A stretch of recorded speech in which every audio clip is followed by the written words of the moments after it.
Hello friends, good morning. কেমন আছো তোমরা সবাই? আশা করছি তোমরা সবাই অনেক ভালো আছো, আর আমি অনেক ভালো আছি। অনুরাধা ব্লগে তোমাদের স্বাগত।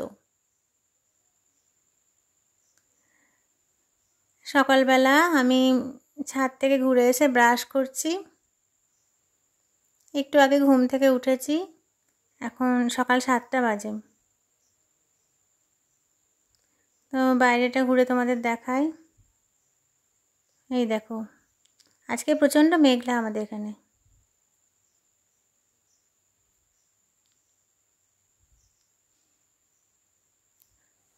ব্রাশটা হাতে নিয়ে আমি ঘুরছিলাম। তারপরে দেখো ছাদের ওপর উঠেছি। উঠে ভাবলাম ফুলগুলো তোমাদেরকে একটু দেখাই। বৃষ্টি পড়েছে, একটু আগে বৃষ্টি হয়ে গেল, প্রচণ্ড বৃষ্টি হয়েছে এখানে। দেখো, এটা অলকানন্দা ফুল। এদিকে টগর আছে, নাকচাপা আছে। আমি সব ফুলের নাম ঠিকঠাক জানি না, ভুল হতেও পারে। এই দেখো কি সুন্দর বৃষ্টি হয়েছে। দেখো ফুলগুলো আরও চকচক মানে পরিষ্কার করছে, আর গাছের পাতার উপর জলগুলো কেমন জমে আছে দেখো। এই দেখো গাছের পাতার উপর জলগুলো, বৃষ্টির জলগুলো পড়ে আছে, দেখতে আরও সুন্দর লাগছে। সেদিন ঝড়ে আর কি গাছগুলো সব ভেঙে গেছে, অনেক ফুল গাছ সব নষ্ট হয়ে গেছে। ছোট্ট ছোট্ট গাছের যে চারাগুলো, সেগুলো সব কোথায় উড়ে চলে গেছে, আর খুঁজেই পাইনি আমরা।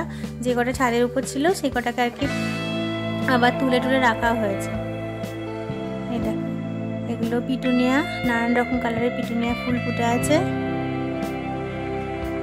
এগুলো শীতেরই ফুল, তো গরমকালেও থেকে যায় অনেক সময়। এগুলো ভালোই আছে, গাছগুলো নষ্ট হয়নি এখনো। আর চারদিকটা দেখায়, দেখো আকাশে প্রচণ্ড মেঘ। এই দেখো, আমি এখন ছাদের উপরেই আছি, ছাদ থেকে নামিনি এখনো। ভাবলাম তোমাদের সঙ্গে আকাশটাকে আর চারদিকটা শেয়ার করি। এই দেখো আকাশে প্রচণ্ড মেঘ জমে আছে। দেখো চারদিকটা দেখায়, সবুজ আর সবুজ, চারিদিকে গাছপালার ছবি এগুলো। আর এই আকাশ। ভাবলাম লেবু গাছটা তোমাদেরকে দেখাই। সেদিনকে ঝড়ে লেবু, অনেক লেবুর কুড়িগুলো আর কি সব পড়ে গেছে, আর যে কটা লেবু আছে দেখো দেখাচ্ছি তোমাদের। গাছ ভরে লেবু এসেছিল, কিন্তু যা কপালে নেই, ঝড় হলো, চলে গেল ঝড়ের মধ্যে সব লেবু। আর যে কটা আছে সেই কটা, ঝড়ের মধ্যে যে লেবুগুলো পড়ে গেছে সেগুলো একটা খুঁজেও পাইনি। কারোর বাড়িতে গিয়ে এদিক ওদিক গিয়ে পড়ে গেছে হয়তো। ছাদের উপরও ছিল না যে লেবুগুলোকে নিয়ে যাব। যাই হোক, দেখালাম তোমাদের লেবু গাছটা। নিচে এসে দেখছি পিসির তখন বাসি কাজকর্ম সব হয়ে গেছে, বাসন মাজা, ঘর মোছা, ঝাড় দেওয়া, জামা কাপড় কাচ্ছে। এই দেখো বৃষ্টি হয়েছে এখানে, ভালোই বৃষ্টি হয়েছে। উঠোনটা পুরো ভিজে আছে, এখনো বৃষ্টি হচ্ছে, মানে জোরে যে বৃষ্টিটা ওটা আর কি হয়ে গেছে। আমার হাজব্যান্ড বেরোচ্ছে, এখন অল্প অল্প বৃষ্টি পড়ছে বলেও ছাতাটা নিয়ে আর কি যাচ্ছে।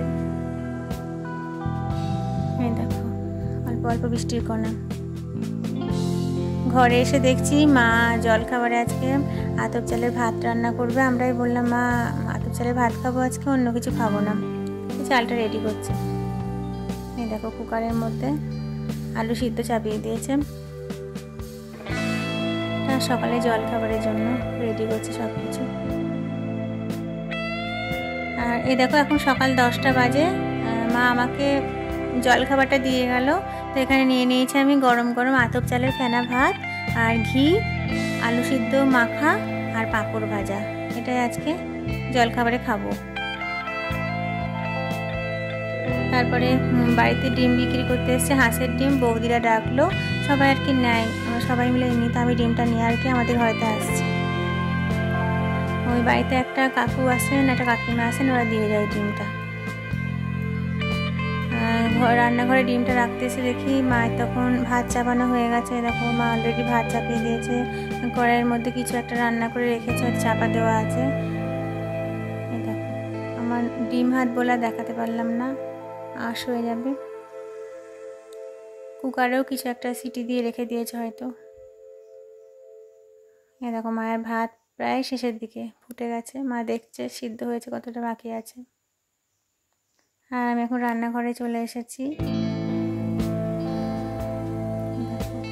রান্নাঘরে এসে মাকে একটু রেডি করে দিচ্ছি। মা রান্না করবে বললো আমাকে, মা না পেঁয়াজ রসুন এগুলো সব একটু রেডি করে দিবি। তো আমি পেঁয়াজ রসুন সব কেটে রেখেছি, আদা ছাড়িয়েছি, লঙ্কা চিড়ে রেখেছি।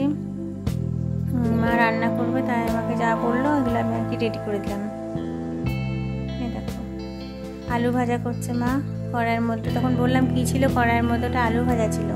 আর এদিকে হাঁসের ডিম সিদ্ধ করতে দিয়ে দিয়েছে। ডিম সিদ্ধটাও অর্ধেক হয়েই গেছে, প্রায় জলটা কমে এসছে। দেখো 1 বাটি জল ছিল, হাফ বাটি কম হয়ে গেছে। ডিম সিদ্ধটা হয়ে এসছে প্রায়। ডিমগুলোকে মা খোসা ছাড়িয়ে নিচ্ছে।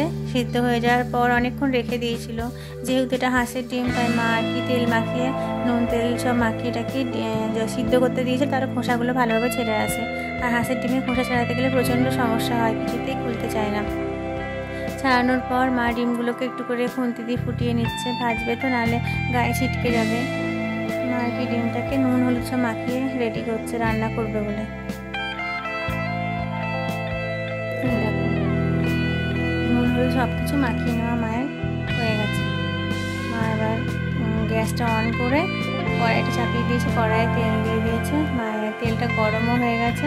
মা এবার কড়াইয়ের মধ্যে ডিমগুলো ভেজে নিচ্ছে। হাঁসের ডিম একটু বেশি করে ভাজলে ভালো হয়। আর এদিকে মশলাগুলো সব রেডি করে নিয়েছে, আদা বাটা, রসুন বাটা, জিরে গুঁড়ো, ধনে গুঁড়ো, লঙ্কা গুঁড়ো, সস। এখানে নিয়েছে পেঁয়াজ কুচো, কাঁচা লঙ্কা চেরা, টমেটো কুচো। এগুলো মা রান্না করবে বলে সব রেডি করে হাতের কাছে রেখে দিয়েছে। ডিমটা মায়ের 1 পিঠ ভাজা হয়ে গেছে দেখো। এবার মা কড়াই রান্না করা অলরেডি শুরু করে দিয়েছে। তেলের মধ্যে পেঁয়াজ কুচি দিয়ে দিয়েছে, টমেটো কুচি, পেঁয়াজ কুচি সব দিয়ে মা আর কি ডিমটা রান্না করবে বলে মশলাটাকে রেডি করছে।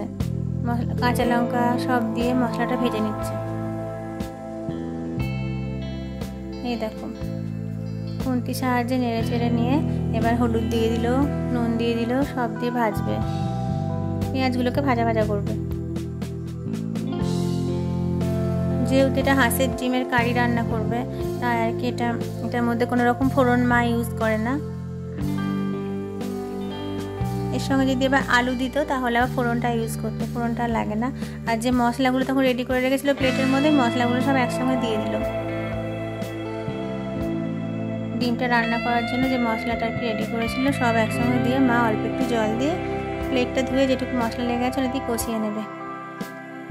মশলাটা কষিয়ে নিচ্ছে। দেখো মশলাটা কি সুন্দর কষা কষা হয়ে তেল ছেড়ে গেছে। মা এবার এর মধ্যে একটু মিট মশলা দিয়ে দিল।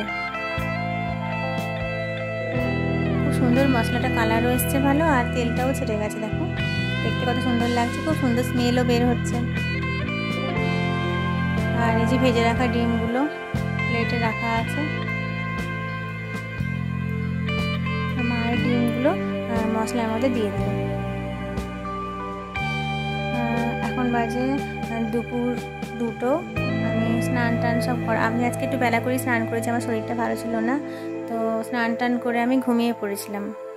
তো ঘুম থেকে উঠে দেখছি অনেক বেলা হয়ে গেছে। মা আমাকে ডাকছে, গিয়ে খাবি না মানা, ওঠ। তো রান্নাঘরে এলাম, কি রান্না হয়েছে তোমাদেরকে দেখাবো।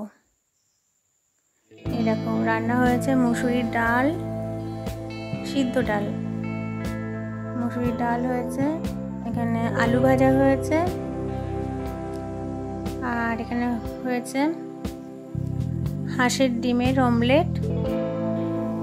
আমার হাজব্যান্ডের জন্য, হাজব্যান্ড অমলেট খেতে ভালোবাসে। আর এদিকে হয়েছে হাঁসের ডিমের কারি। আমরা আবার হাঁসের ডিমের কারি খেতে ভালোবাসি।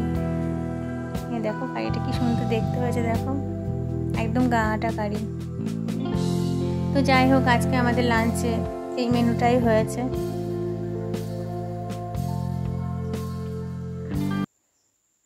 আর গুড়ামটা মা খাওয়ার আগে ফ্রিজ থেকে বের করে রাখে, যে যেরকম খাবে সেটুকু বের করে নেয় খাওয়ার জন্য, আর বাদ বাকিটা ফ্রিজের মধ্যেই রাখে। এখন বাজে বিকেল 5টা। বন্ধুরা এই দেখো আমি চা তৈরি করে নিয়ে এসেছি। চা, 1 কাপ চা, 2টো ক্রিম কেক আর বিস্কুট আমি খাবো। আমি আজকের ভিডিওটা এখানেই শেষ করব। যাওয়ার আগে একটা কথা বলবো, আমার ভিডিওটা যদি ভালো লেগে থাকে তো ভিডিওটা একটা লাইক দিও, কিছু বলতে আমায় কমেন্ট করো, আর 5 জন বন্ধুর সাথে আমার চ্যানেলটাকে শেয়ার করো। আর যারা যারা আমার চ্যানেলে নতুন আছো তারা আমার চ্যানেলটাকে সাবস্ক্রাইব করো। টাটা।